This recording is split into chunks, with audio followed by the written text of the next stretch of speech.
Good evening all, and welcome.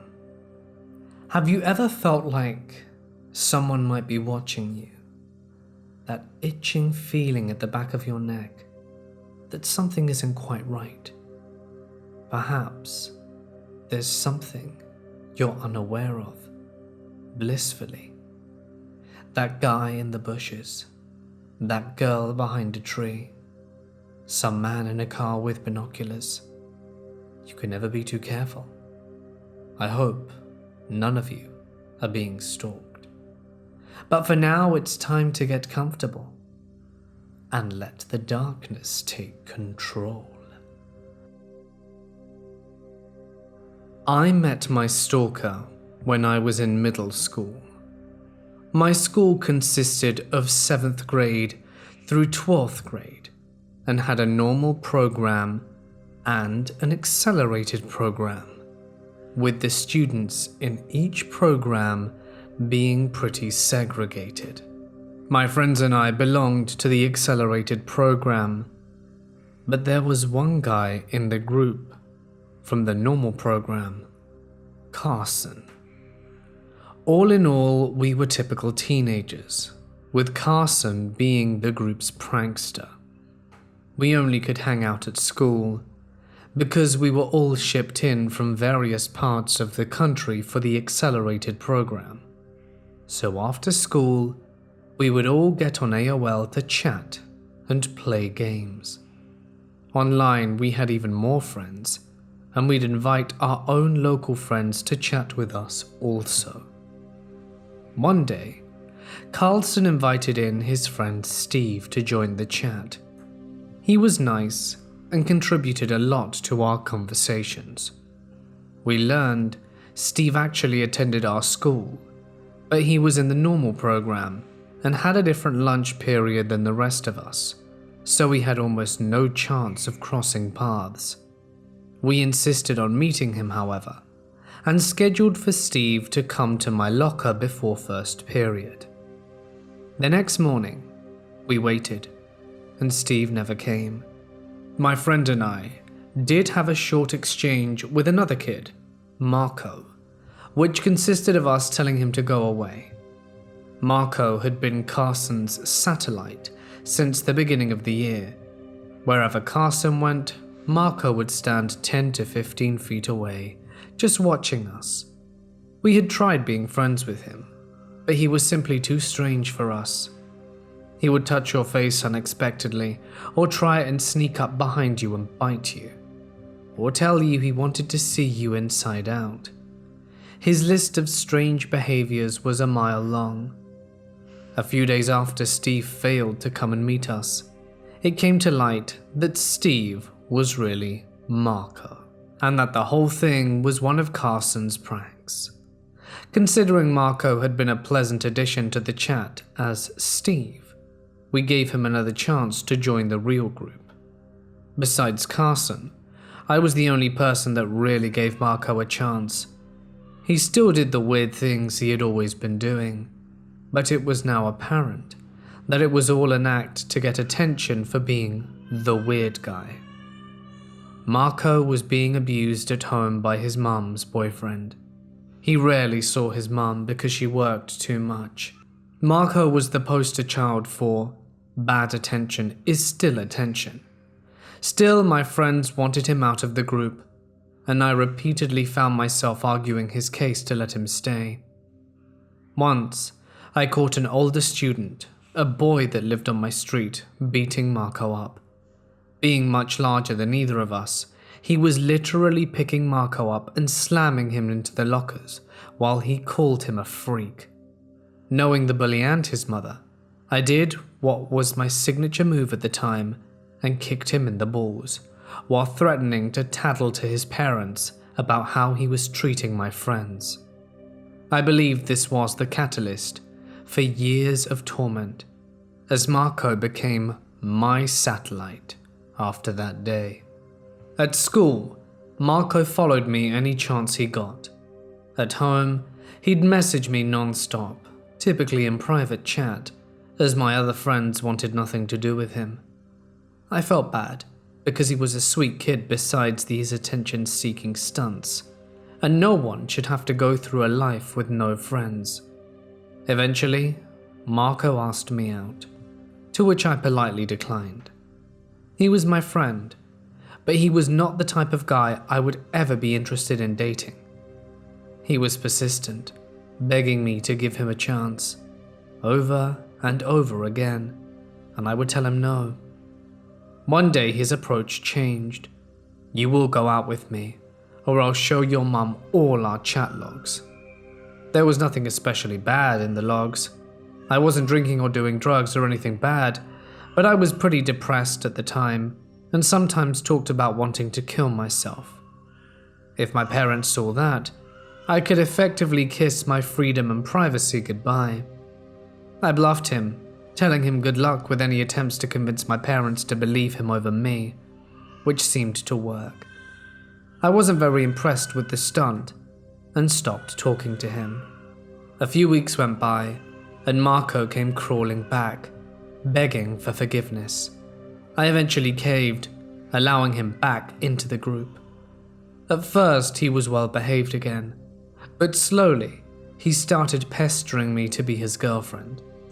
Over the course of high school, he tried many different methods: begging, blackmailing, attacking my self-esteem, catfishing, threatening any guys I dated, threatening suicide, and more. I tried to be nice at first, but eventually had to get pretty mean in how I said no. His behavior would always reach a boiling point that forced me to cut him out of our friendship group.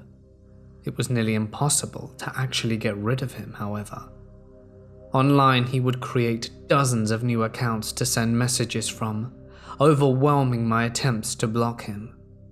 He would call my phone all night long, and would leave woeful messages about how lonely he was, and how he would kill himself if I stopped being his friend. He would show up at my house and stand outside my bedroom window randomly. When my parents had parties, like the 4th of July, Thanksgiving, and Halloween, he always managed a way to show up. Their parties were always quite big, with an open-door policy, so he'd slip in, typically in disguise, and then he'd ultimately do something to get himself thrown out. Like get belligerently drunk, or stuff his face with finger foods and then put them back on the serving platters. The first time I really felt that Marco might actually be a threat was at one of my parents' Halloween parties when we were 16. One of my dad's friends had a son our age, Tim, that was a bit of a jerk. He fancied himself pretty cool, and thought it would be fun to pick a fight with the weird kid to make a display of his own superior strength. Marco accepted his challenge. We all knew he was about to get the crap beaten out of him. Going onto the streets, Tim towered over Marco. That year, Marco was dressed as Alex from A Clockwork Orange, his favorite book, with his costume including a cane. He swung the cane at Tim, hitting Tim in the head with it. Tim went down quickly, and Marco beat him until an adult intervened and sent him home. Marco's go-to threat whenever I had a boyfriend was, "I'll beat him to death with a shovel, and then use it to bury his body." Suddenly, this threat seemed like something he'd be capable of. Our senior year of high school, Marco's dad died in prison. He learned the real reason his dad was in prison was for murdering someone. He always thought his dad was in for drugs, and Marco started to spiral out of control. He says his dad was a murderer, so he too must be doomed to be one also. He dropped out of school halfway through the year. My brother said after I'd left home for college, Marco came to the house looking for me a few times. Once he figured out I wasn't there, he'd just come and stand in the front yard aimlessly, playing with a Bic lighter until someone threatened to call the police. One of my biggest worries was that he tried to set their house on fire in some weird way to punish me. When I'd go home with my boyfriend, he'd always show up at my parents' house. At one point, he tried to intimidate my boyfriend into breaking up with me by showing me he had a hunting knife. It was always a big ordeal getting him to leave. A lot of the issues have now eased up, just due to the distance and time. I don't use social media much anymore, and I'm able to semi-block people on my phone. It's a bit weird. I can see when a blocked number tries to call me, but it doesn't ring. And I'm able to receive voicemails and text messages from blocked numbers, but not pictures. Initially, he was calling and texting every day, hundreds of messages. I tried asking him to stop, but this will only encourage him. My family no longer lives in that area, so I'm significantly less worried for their safety. I found the most successful way of dealing with Marco is simply ignoring him. Eventually, his messages dwindled down to once a week, then once a month. Now maybe I hear from him officially once a year. His messages are typically something along the lines of, "Please just be my friend. I won't try for anything anymore. I just need you in my life." The last time I actually spoke to him, which was about 4 to 5 years ago now, Marco tried to tell me I'd ruined his life. He said that I'd put some spell on him, that he couldn't move forward. He told me he would kill himself, and it would be my fault. I finally had to tell him that I didn't care if he killed himself. In fact, it would be a relief. His most recent MO is to call my work phone from a private number, just to hear me answer the phone and then hang up. He also calls and texts my brother, our high school friends, my brother's best friend, my parents, my grandparents, my aunt and her husband to beg them to ask me to call him. Marco messaged my husband, "Tell her she's my angel, the love of my life. I'm nothing without her." I worry he'll snap someday, show up at my house or job, and try to end me. I have security systems and other means of protection, but I still get paranoid about it. I've spoken to the police about getting a restraining order, but they've told me there's no real grounds unless he does start showing up and threatening me. So I guess we'll have to see what happens. It also turns out that Facebook puts all the blocked messages in a folder, and I stumbled across them a few months ago. There were about 20 messages from strangers, all thankfully a few years old, letting me know they had met Marco on chat roulette, and he had shared my personal information with them. "Your ex-boyfriend asked me to let me know he loves you, and he's sorry. You should really consider reaching out to him." A few of the messages were warnings, letting me know how crazy he sounded, and that maybe I should consider contacting the police. It's findings like this that makes me still scared, even though I'm thankful I haven't heard from him directly in quite some time. First, a little background. This began when I was 19 and continued for several years after that. I'm male, which I suppose matters to the story.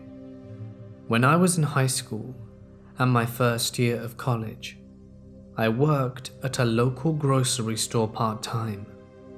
I did everything: bagging groceries, stocking shelves, cashiering, working at the service desk. Towards the end of my time there, I was doing more stuff in the front of the store, mainly at the service desk, since I'd been there forever or cashiering. Anyway, it was just a small little grocery store, so we'd have regulars.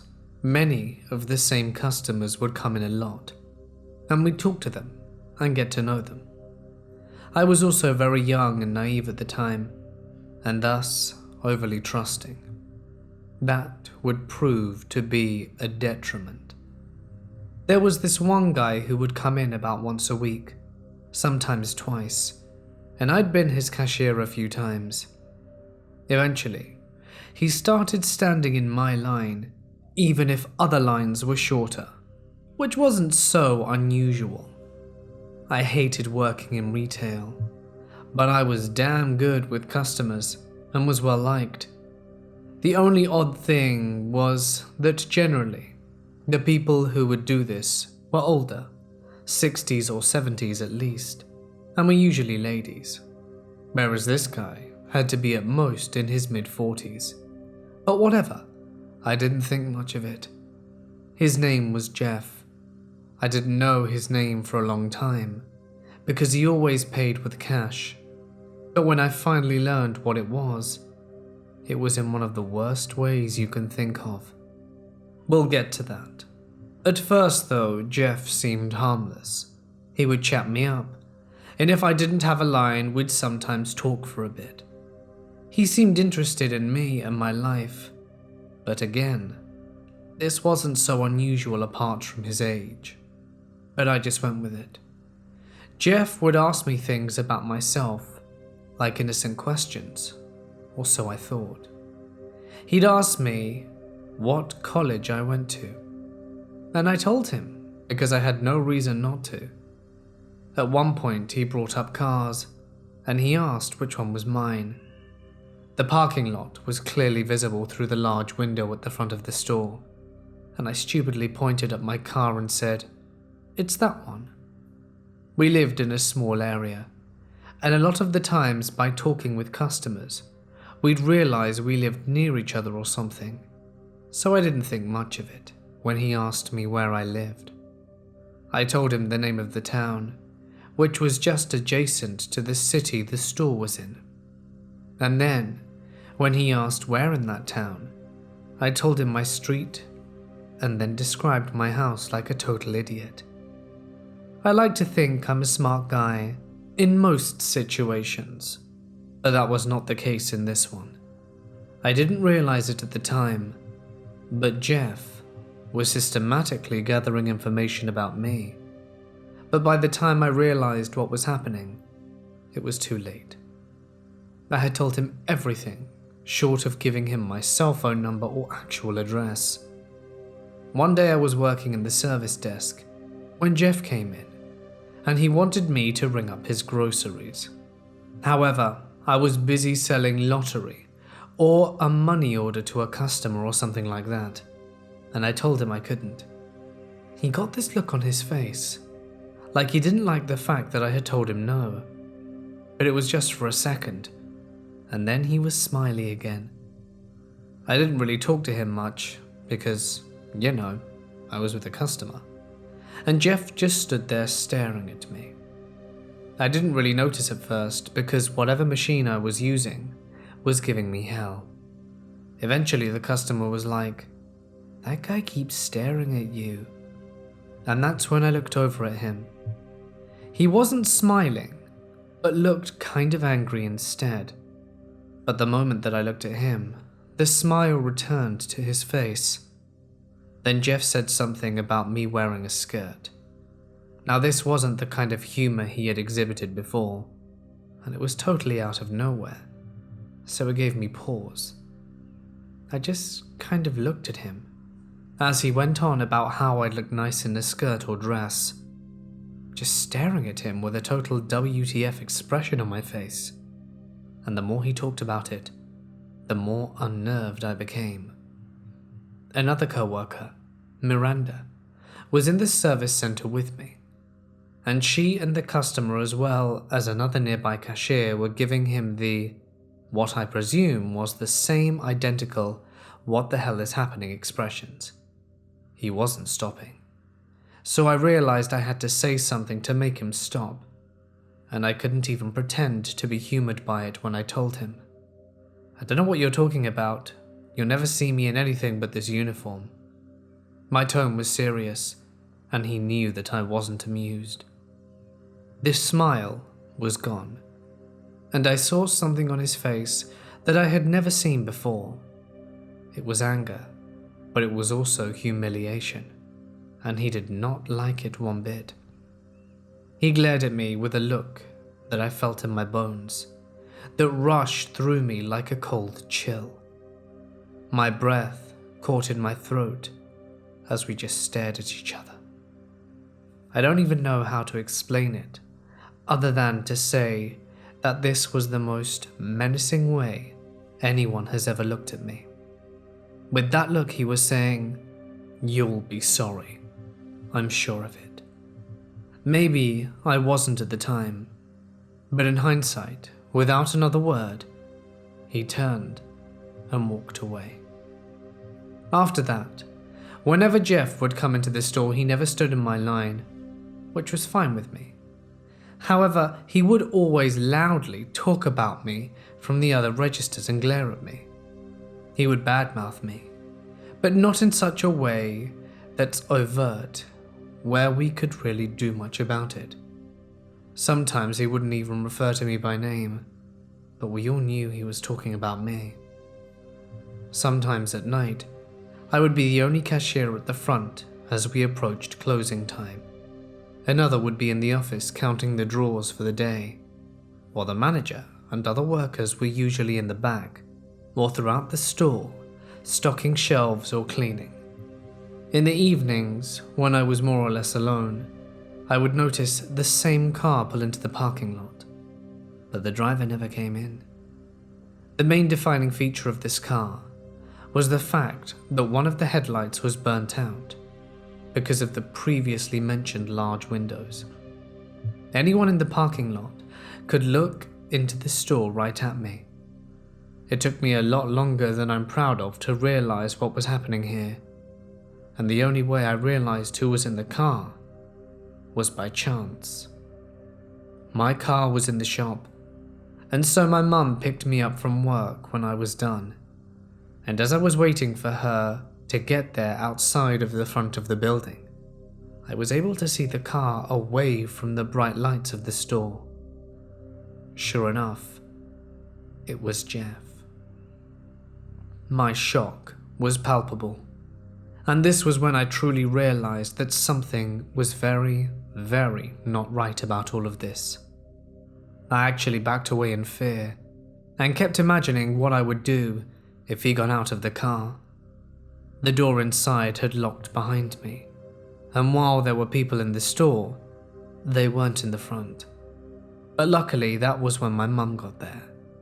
I didn't tell her because my story would only worry her.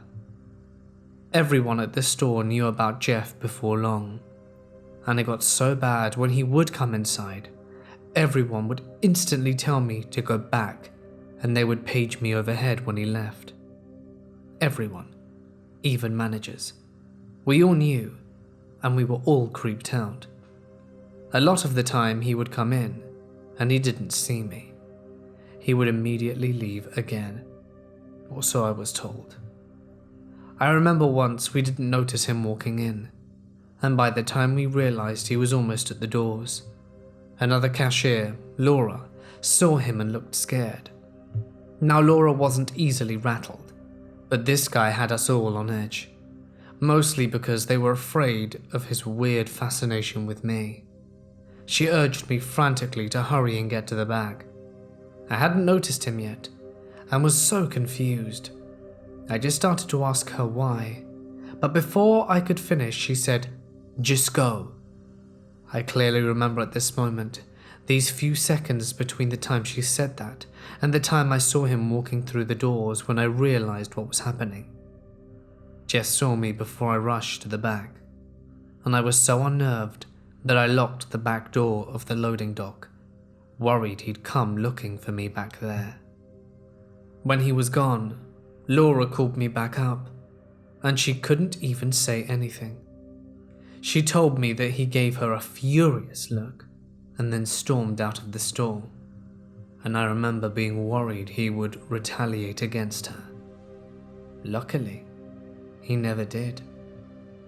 Things got worse. I began seeing Jeff around town, like when I would go to the movies, to various stores, gas stations, the mall, or even the bank. Just a couple of these times might have been a coincidence, but this was happening a lot.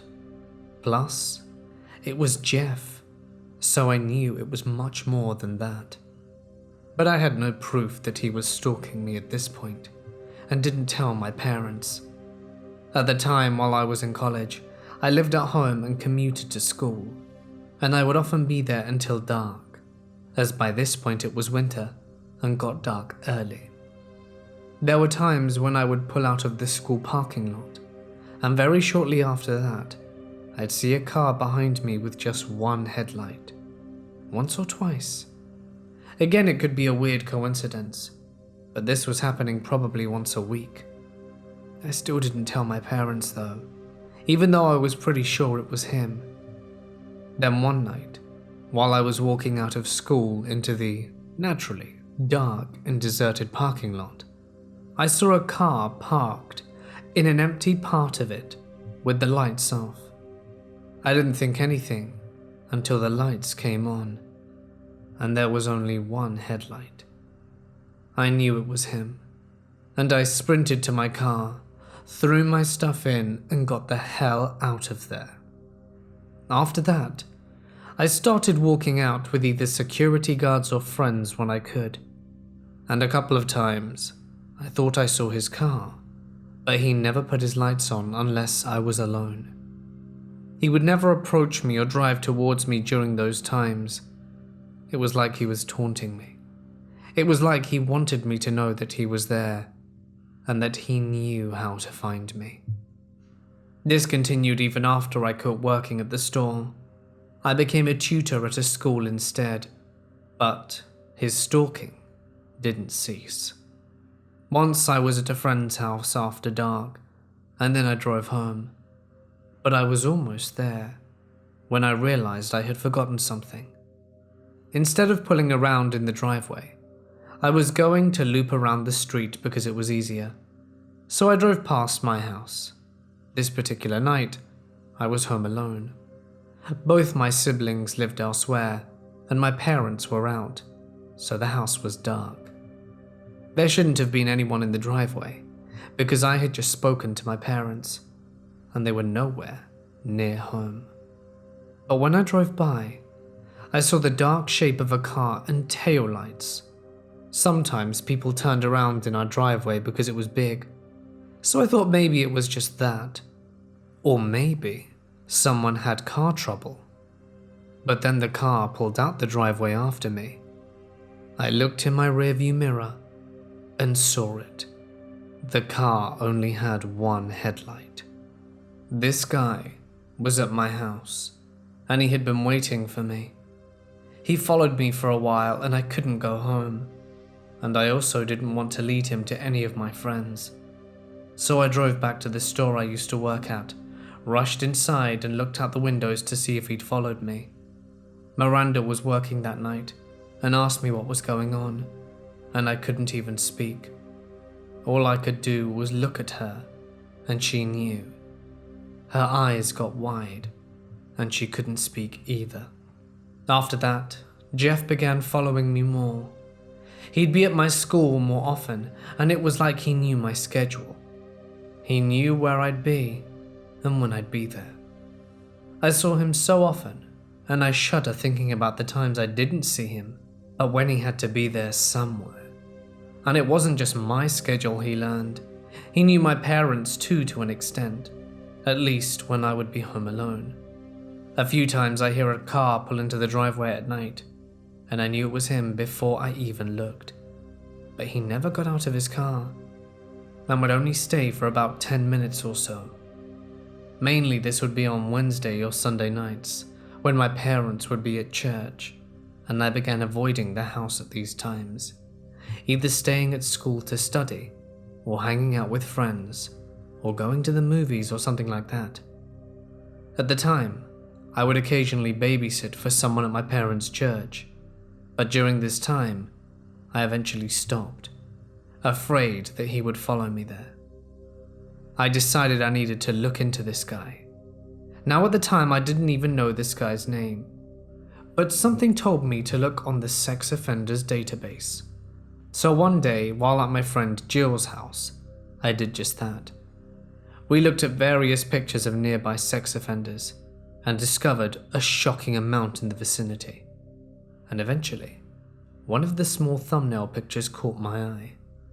It was hard to tell if it was him, so I clicked on it to bring it up as a larger picture, and more information about this guy came up.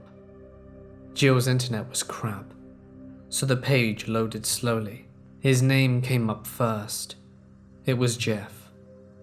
Jill and I waited for the picture to load, and it slowly came into view. I literally stopped breathing for a second, because it was him.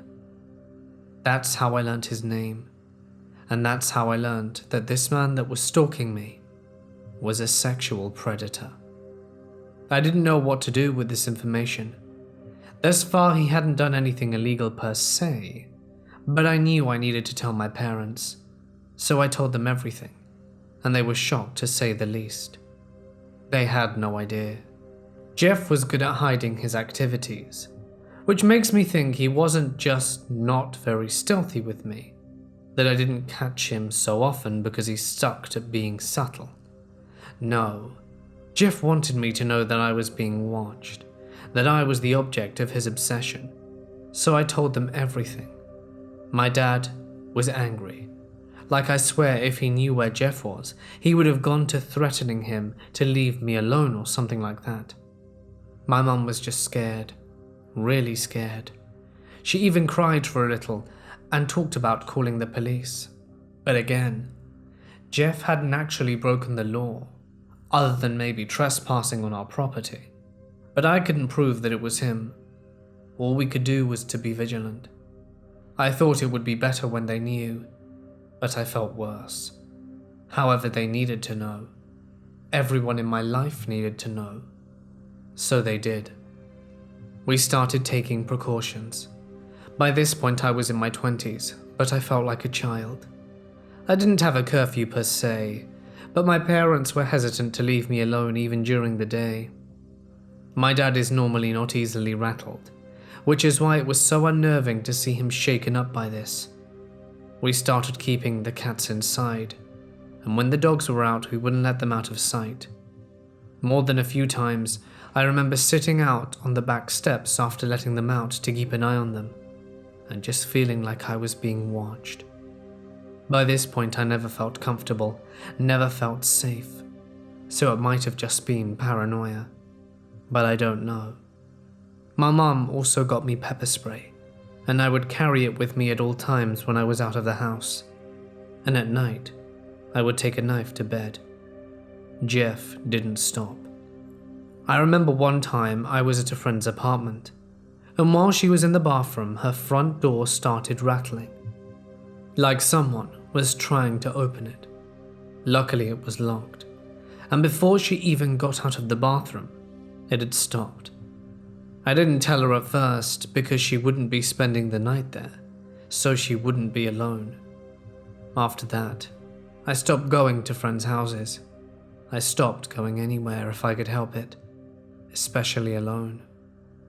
This went on for years. I was out of college and it was still happening. For at least 5 years this went on. When I moved into my first place on my own, I was scared, but I'd been seeing him less and less, and I didn't want to live with my parents forever. Things went fine mostly, and there would be weeks and then months in between Jeff sightings. Then one day I saw him at the store, and I left right away, not wanting him to see me. I didn't think he did, and made a few steps before heading home. And that's when I realized I shouldn't let myself get complacent about this situation. I always made sure my doors and windows were locked when I wasn't home, and even when I was sometimes, especially at night, or if I had a bad feeling. I've been doing this since before the Jeff situation began, so that's how I knew there was no way that I'd left my front door not only unlocked but slightly open. This wasn't right. I should have called the police, but I was feeling brazen.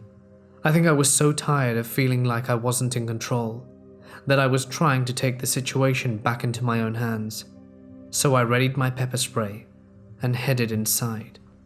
And then I went to the kitchen and grabbed a knife. I went around my place and checked every closet, checked under every bed, and checked everywhere that someone could be hiding. But no one was there. That was a truly terrifying experience. I kept expecting him to pop up out of some hiding place, but he didn't. Jeff wasn't there. I still couldn't sleep that night, and I didn't want anyone to know. So I got a hotel room. For a long time, I never told anyone about this incident because this was a clear line that Jeff had crossed. I have no proof it was him, but I know it was. I never called the police though, because nothing was amiss, and there were no signs that anyone had broken in at all. But I knew he'd been there. I felt him. It scares me to wonder what would have happened if I'd have been home when he got there. Unless you've been through something like this, you can't know what it's like to go through this sort of experience. How it wreaks havoc on your psyche. How it shatters your trust and sense of safety. These are things you don't really notice until they're ripped away from you. There's this feeling of security that I've lost, and I don't think I'll ever get it back. It's been years since I've seen or heard from Jeff, though I still live in the area. I have no idea if he's still watching me. Most of the time I think he's moved on, or has been jailed or something. But every once in a while I'll be in a parking lot or home alone, and just get that feeling. That one that I've come to associate with him. Maybe it's just the paranoia. A gift that Jeff gave me the day he talked to me about wearing a dress. I hope that's all it is. But sometimes I wonder. It's just a part of my life now. I don't talk about it very much, but everyone in my life knows about it. It's like the elephant in the room. I've changed a lot since then. I've got anxiety issues and I'm extremely private. I'm not sure if it's all because of this, but it's at least a factor. I'm still cautious. I still don't like to go out alone after dark. I still lock my doors and windows whether it's nighttime or not. I lock the bathroom door every time I shower. I check the locks at least 3 times before going to sleep. And I still feel nervous if anything seems out of place in my apartment, or if I can't find something that should be in a particular place but isn't. I still carry pepper spray with me even during the day, and I still take a knife to bed. There are some wonderful things about being poor, young, and in love. Sadly, this is about none of those things. When I was 22, I decided to move in with my equally poor boyfriend. Unfortunately, poor plus poor equals mostly poor, but not so destitute that we couldn't afford an apartment in a college town. We happily moved into our little 1-bedroom, first-floor apartment. Sure, it had its problems. The lead-based paint was so thick that we were sure we would survive a nuclear attack. The bathroom didn't have a vent, and instead it had a window in the shower. The appliances were from the time of my grandmother, but it was home, our home, and we loved it.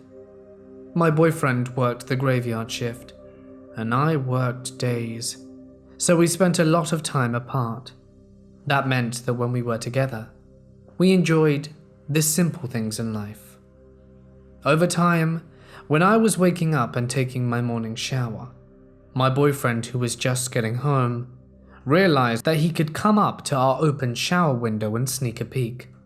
I always caught him. It was good fun, and we laughed. Eventually, I started to notice there was a log standing upright outside that window. I continually asked him why he would need that. He was already tall enough. He claimed it wasn't him, and would move it away when I went outside to show him. Yet, every few days, it would move right back. The guys who cared for the yard were there several times a week, so they must have just been moving it back out of the way against the building. Finally, before the snow fell, the yard workers cleared away all the yard debris, and we went on in peaceful oblivion, candy-coated, love-filled oblivion. Time went on, and our lease was up, but there was a great special at our cheap apartment complex. We could now rent 2 bedrooms even cheaper than 1. We happily signed the new lease. The only real problem was that our 1-bedroom apartment was on a nice suburban street facing houses, so we never really noticed how bad our neighborhood was. We were moved to the other end of the community, behind an abandoned strip mall. Our front yard consisted of a dark alley and some dumpsters behind a recently vacated Chinese buffet, where a lot of stray cats seemed to live. None of this mattered in our dimly lit front yard though. Our apartment was super cheap and super huge. What more could we ask for? That year we were so happy that my boyfriend went to buy me a ring on Valentine's Day. Being young and giddy in love, he wasn't able to keep the secret, and I told him yes before he could even ask the question. He didn't have a lot of money, so he bought the ring with the help of a friend's father, who owned a jewelry store. He got it for a good price, but with the drop in price, so comes a drop in the attention to detail. I was devastated when he brought home the ring, along with our wedding band set, to find out that someone had mistaken my very tiny 4-ring size with a 12. My rings were made for monster hands. What a terrible way to start our engagement. Clearly they needed to go back, so we put them in his glove box, but then a snowstorm prevented him from taking them back that day. The next day he went to his car to find that it had been broken into. Nothing had been taken except the rings from the glove box. We never did have the money to replace them. We personally went to every pawn shop in the area, and everybody said that they hadn't seen anything. Winter passed and summer came. With the summer came the warm breezes and the fresh air through our open windows. What the summer did not bring was more money. Not for us, and not for the city. We lost our phone service for non-payments, but it didn't matter. The only people we talked to were each other. Meanwhile, the city cut police and closed a few stations, most of them in our neighborhood. It didn't matter though. Summer days are long, and our dingy little corner of the community wasn't at all intimidating in the daylight. One night, my husband-to-be turned in for the night early, so I decided that after a long day, what I really needed was a nice soak in the bath. I walked into the bathroom and began to run the water, adding my bath salts and bubble bath. I opened the window for that nice summer breeze and took off my clothes and dumped them in a pile by the open bathroom door. I then grabbed my laptop to set on the closed toilet seat so that I could relax in the tub with a movie. This would be at least 2 hours of pure bliss. Nothing beats a long soak in my book. I turned the volume up on my laptop and relaxed the hours away with one movie after another. What must have been 4 hours later, I pulled the plug on the drain and sat while the water swirled away. I slowly stood up, stretched, and dried off, the now cool night air hitting my face through the window. I figured I'd just leave that open though. The apartment could use the airing out. I stepped out of the tub and across the bathroom. I didn't bother to move my pile of clothes, instead stepping around them in a manner to get out of the partially opened bathroom door. This move put me looking back into the bathroom. Right out of my window, I saw a tall man. At first I was startled, but quickly realized it was just my fiancé playing a trick on me, like he used to do at our old apartment. Then I saw his eyes, up too high in the window, and everything in my head began to swim. I couldn't scream, I couldn't move, I could only stand there naked and stare. Then everything came into startling detail. He was standing up on something so high that I could see his full torso in the window. His full torso and his thing. There was a man outside my window, jerking off. The motion drew my attention to his hand. and everything happened in a split second after I saw him. While I was frozen to the spot, I noticed he was wearing a silver ring with a Celtic knot worn on it. I made a mental note of ways to identify him as I finally unfroze and ran to the bedroom. "There's a man outside the bedroom window." My fiancé couldn't understand me as I said it so fast. What? What? There's a man outside our window. He's beating off. He was watching me. Oh my God, make him go away. I was in hysterics as everything sunk in. That man could have been there hovering over me for hours. The only thing separating us was a thin screen. When I had stood up, his member was inches away from my face, a body towering over me. I just kept covering myself with blankets and telling my fiancé to make him go away. By the time my fiancé woke up and went to check the situation out, nobody was anywhere around. There was only a log standing upright like a step outside our bathroom window. In the aftermath, we filed a police report, but had no phones to call, so had to drive a good 20 minutes away to do so. They didn't have enough forces to do anything about the situation anyway, and we didn't have enough money to break our lease. Instead, we spent the rest of the year living in fear. I covered every window with black contact paper, and I wedged boards into every window so they couldn't be opened. The bathroom window was never opened again. I never left without pepper spray. I never left after dark. But for the rest of the year, most nights, I'd hear a faint noise outside our bathroom window, which was next to our bathroom. In the morning, when my fiancé would check it out, there would be imprints in the ground, as if someone had recently been standing there. I wish I could say this is just a story. I wish I could say that. But it is all the truth of 3 long years of my life, and I still can't sleep at night. This happened when I was about 13 years old. I'm now 24, and still use this experience as a reminder to be aware of my surroundings, and it has really helped me out, especially when I was 21, but I will talk about that later. My mother had decided to drag me along to Walmart because she wanted me to help her cut the shopping time in half. Normally, she would send me to different aisles so I could find stuff and bring it back to the cart in order to save time. I had a phone at the time and was texting some friends, so I wasn't really paying attention while following my mother around. I did happen to notice that she had suddenly stopped putting stuff in the cart and kept going quickly to random aisles. The aisles she was picking had nothing to do with why we were there in the first place. "Mum, what are you doing?"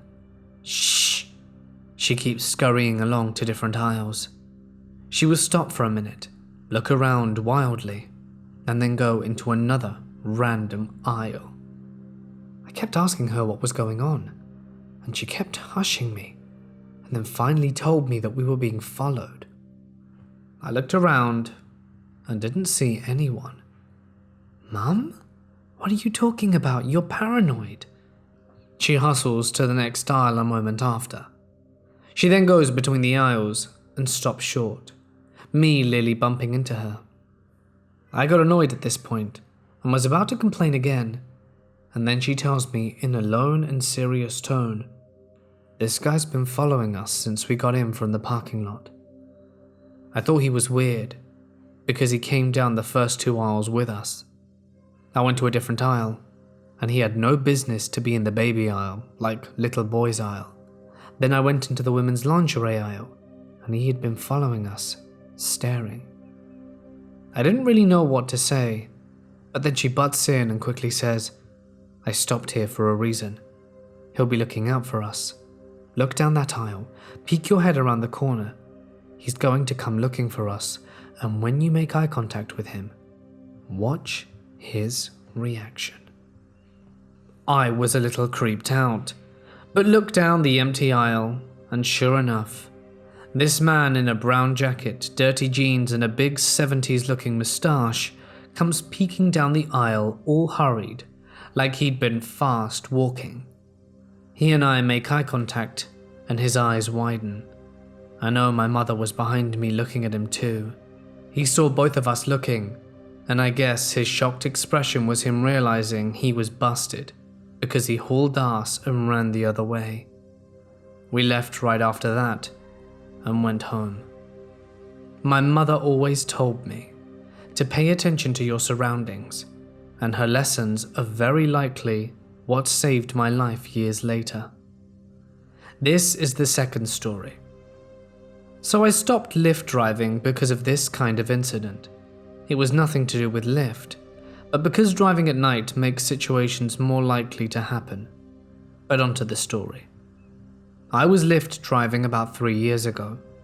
I'm a female and was 21 at the time, and just looking to make extra cash for the bills. I heard from a co-worker it was a good idea, because she makes a ton of money doing it. I lived in Portsmouth, Virginia at the time, and wasn't even from Virginia. I had just moved there a couple of years ago, and didn't really know much about the real world yet, and how creepy people can be. I lived close to a gas station, and was going to fuel up a bit before driving people around for a few hours. I pulled up to the gas station at about 9 at night, and parked next to a pump. I got out, and was on my way inside the gas station when I noticed something weird. There were a few people parked there already, but there was one car in particular that caught my eye. There were 2 people in this car, but one was in the driver's seat, and the other was in the back seat. I found it odd, because you would think the backseat passenger would be sitting in the front seat, but I dismissed the thought because there may be a third person inside the gas station. I went inside, paid for my gas, and then was walking out of the store when the dude in the back seat opens the door and starts walking towards me. What I noticed first was he was wearing some sort of colourful suit that you will typically see people wearing during Easter. It was baby blue, but the outer jacket was gone. He was wearing the pants and nice fancy shoes as well. But then I saw what instantly disgusted me. He was wearing a belt that was unbuckled, and his fly was unzipped. His pants were completely undone. I tried to move past him, but he starts saying, "Miss, miss," loudly, and begins following me. He's got super close to me, and I whirled around to face him. He started smiling and asking me if I had COX internet, because him and his buddy were selling it. Number 1, he wasn't wearing a uniform, and number 2, his car didn't even have a company logo on it. Anyway, I tried keeping the distance between us. He starts telling me to hold on and to wait, and then asks me if I have a boyfriend. I was 10 feet from him at this point, loudly saying, "Yes, I do have a boyfriend," and went into my car. I didn't want to pump my gas. Something was weird about this. I quickly texted one of my girlfriends about it, and something told me to look up. I noticed the dude get back into the back seat of his friend's car, and they drove slowly to the edge of the gas station like they were going to leave, only they were both looking at me. I locked my doors and put my key in the ignition. I was watching them, and then it happened. They slowly backed away from the exit and drove slowly next to me, and suddenly both of them jumped out their car and ran to my passenger side door. I floored it out the gas station. They followed me down the street a little bit, but I swerved last minute into a well-lit parking lot of a grocery store with a lot of people, and they left me alone. I cried on the phone to my friend and drove to her place. I quit Lyft driving after that. I don't know what their intentions were, but they surely weren't good. Ladies, if you feel something's wrong, listen to your gut and get the hell out of whatever situation you're in. No ifs and no buts. Hey guys, it's Mort here, and thank you so much for listening. Well done for making it to the end. Damn, stalkers be crazy. I really hope to never get one of those. And I hope neither of you have any encounters with stalkers ever. While narrating the Jeff story though, I did come to think, if it were me, I'd have tried to do something about it.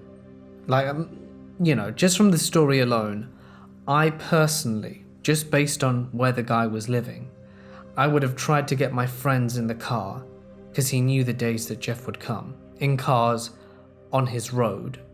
And basically when Jeff drives up near the house, block him in by having cars literally block his path. And then confront him and be like, if you ever come, I'm gonna, I have a baseball bat or something like that. That's, maybe I know you have to be in the situation and live it and it's different. But I'd like to think that I'd be brave or clever and think of some conniving plan to get back at Jeff. Or, stalk him back and follow him to his house or something like that. I don't know, I'm probably speaking crazy talk because I've never been stalked. But I'd like to think I'd do something about it. Remember, if you are being stalked or followed or harassed or anything like that, please report it to the police. Even if they can't do something straight away, it's on record that you've made the call before, and that way, if anything ever happens, they've got proof that it's been happening. So it probably helps with your case. But, I'm not a police officer either, so I wouldn't know. But I just assumed that would be the case. Anyway, I've been chirping on for a while now. I hope you enjoyed the video. Sorry it's a little bit late. Had a few issues where I didn't record half the video. That wasn't fun. So yeah, it was delayed because of that. If you liked the video, don't forget to like and leave a comment with your thoughts because that always helps me out. And if you're new here, well done for listening to my babble. And subscribe and press the bell icon to be updated every time I post. If there's a story that you would like to share, you can send it to my Reddit or my email. And, just include lots of punctuation, good grammar, paragraphing, all that lovely stuff that increases the chances of your story being read. But anyway, for now guys, I'm going to sign off. Stay awesome, and I'll see you in the next one.